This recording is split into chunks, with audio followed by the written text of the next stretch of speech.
అసలు మీ journey start అయినప్పుడు అసలు ఫస్ట్ నాకు తెలిసి సినిమా హీరోగా వచ్చినట్టున్నారు కదా సినిమా ఇండస్ట్రీలో. హీరో అయిపోదాం ఏమైనా సరే మరి మనకన్నా అందుకని ఎవరు ఫీలింగ్ పగడాల పడవ. జనరల్ గా ఉంటుంది కదా.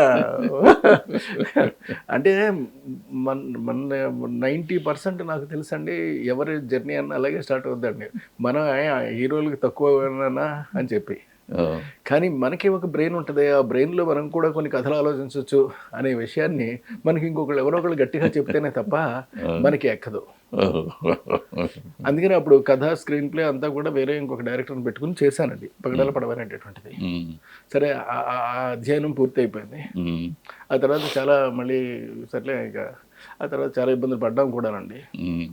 అయిన తర్వాత మళ్ళీ అచ్చిరెడ్డి గారు ఒక రోజుని పిలిచి, రే నీకు నీ దగ్గర ఒక ప్రత్యేకమైన కెపాసిటీ ఉంది, నీకు తెలియట్లేదు, చెప్పింది చెప్పినట్టు చెప్పకుండా చెప్పడం అనేటటువంటిది నీ ప్రత్యేకత,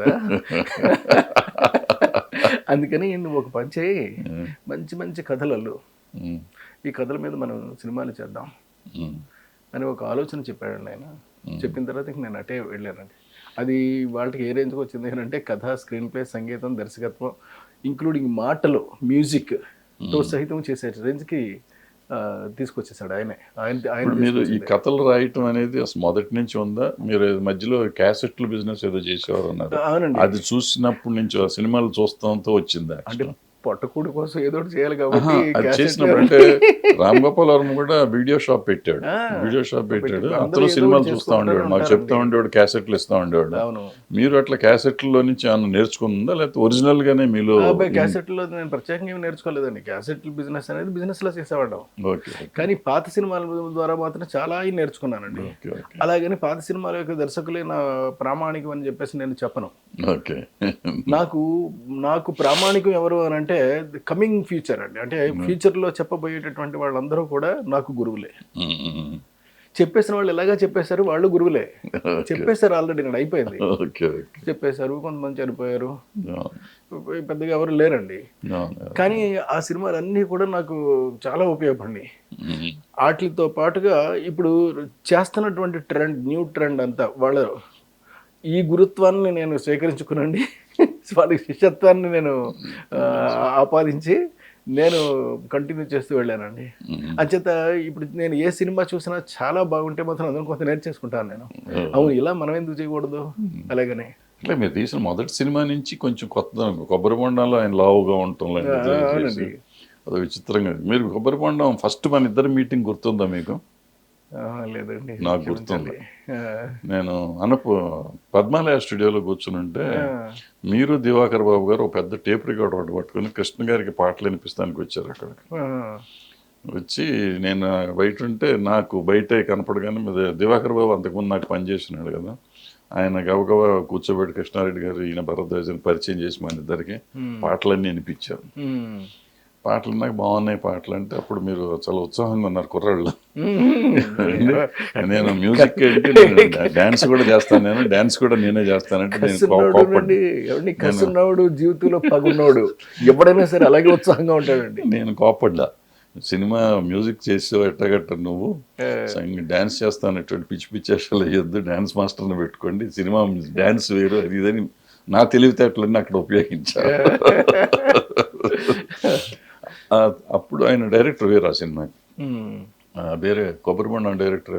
కొబ్బరి బొండం ఏమో వేరే డైరెక్టర్, కాటరగడ్డ రవితేజ చేశాను. సో ఆ తర్వాత మీరు ఇక మాకు అందుబాటులో లేకుండా అక్కడికి ఎక్కడికో వెళ్ళిపోయారు. అంటే డిఫరెంట్ ఫిలిం, అంటే ఎక్కడికక్కడ ఒక రకమైన డిఫరెంట్ కైండ్ ఆఫ్ ఫిలిమ్స్. ఇప్పుడు మామూలు సినిమాలు కాదు, మీ మావ చిగురు కానీ లేకపోతే ఆ పేర్లు గుర్తు రావాలంటే కష్టంగానే, every film is a different film.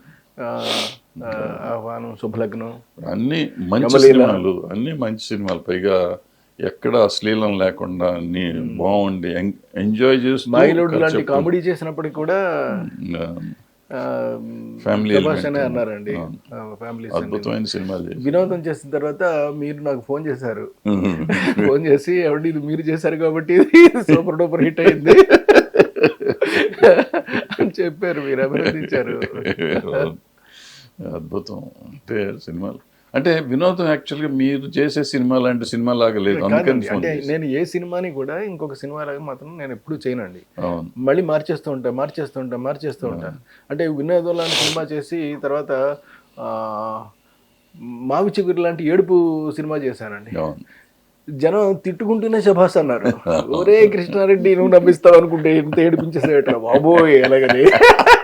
నాకు ఇప్పటికీ కూడా నా చెవిలో అవి మోగుతూనే ఉంటాయండి ఆ మాటలు. హిట్ టీవీ యాప్, ఇందులో short news, live news, entertainment shows, movies, digital magazines తో పాటు మీ జిల్లా వార్తలను కూడా ఫ్రీగా చూడొచ్చు. ఇంకెందుకు ఆలస్యం, వెంటనే హిట్ టీవీ యాప్ ని డౌన్లోడ్ చేసుకుని ఫ్రీగా ఎంటర్టైన్మెంట్ పొందండి. Hit TV app. Hit TV app. Please download Hit TV app. Hit TV యాప్ని ఫ్రీగా డౌన్లోడ్ చేసుకొని ఎంజాయ్ చేయండి. మీకు నచ్చిన ఎంటర్టైన్మెంట్ కోసం హిట్ టీవీ యాప్ ని ఫ్రీగా డౌన్లోడ్ చేసుకుని ఎంజాయ్ చేయండి. హిట్ టీవీ యాప్ని డౌన్లోడ్ చేసుకుని ఆస్వాదించండి, ఆశీర్వదించండి. ఇంతమంది సెలబ్రిటీలు హిట్ టీవీ యాప్ ని డౌన్లోడ్ చేసుకోండి అని చెప్తున్నారంటే ఎంత మంచి యాప్ ఆలోచించండి. అమెరికాలో చదవాలనుకునే వాళ్ళకి విశ్వసనీయమైన పేరు మన శౌర్య consultancy. UK Law 1 Year Masters. UK Law 1 Year Masters. 2 years work permit up to 5 years visa. Contact Saurya Consultancy. Contact 89851 89851.